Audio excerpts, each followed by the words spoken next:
guys, Mr. Rickahoff here, and today we are going to take some notes on genetics. Make sure that you've got your science notebook here and get it set up. Put genetics in the middle and split your page into the 4 groups like we normally do for our notes. Now, this sounds a little bit intimidating with the word genetics, but I'm going to explain it, and it's not going to be that bad, I promise. So with genetics, the base word here is gene, and that's where we're going to start. And I'm not talking about like jeans that you wear. First, we're going to start with what a gene is. And your genes are what make you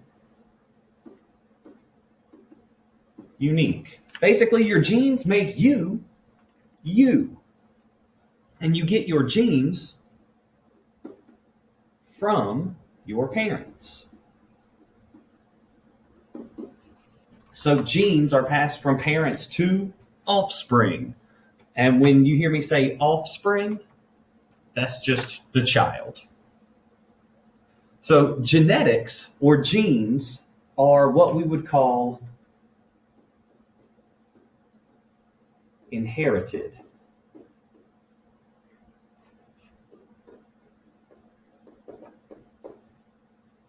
Inherited traits. Inherited traits are traits that you are born with.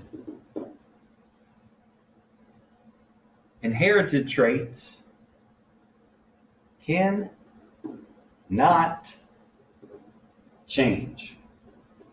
And I'll give you some examples in a second. These are things you cannot change. They are part of your genetic makeup. They are part of your genes. You cannot change your hair. Your hair is your hair. Now, you can cut your hair. You could maybe dye it a different color, but it's going to grow back however it's going to grow back based on your genes. So if you have brown hair, you can dye it however you want. But once it starts to grow back, it's going to grow back brown. Another thing, your eye color.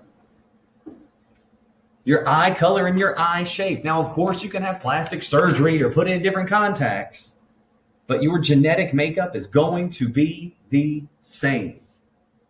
Your hair, your eyes, your skin color. Genetics, you cannot change it. You inherit that from your parents.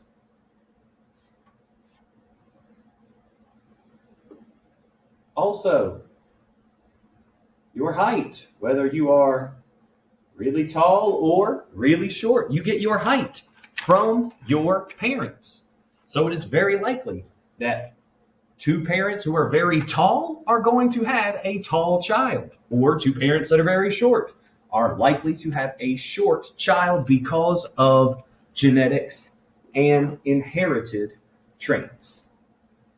Now, some traits are more likely to show up than others. And we're going to talk about that. And again, if at any point I am moving too quickly, just press pause and get caught up. So the traits that show up more common and are more likely are called dominant traits. Like they dominate the other.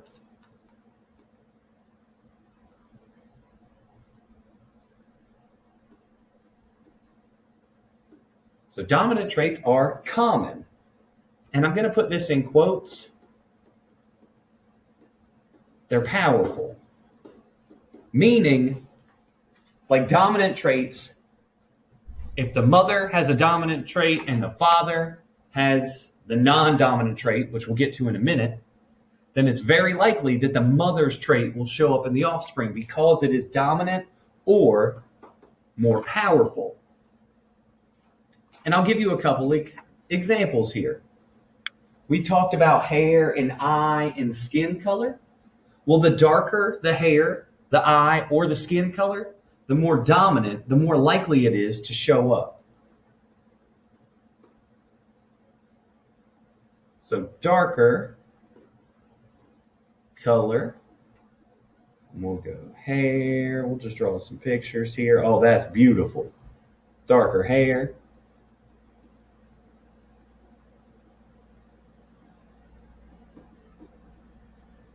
Eye and skin color are going to be more dominant traits.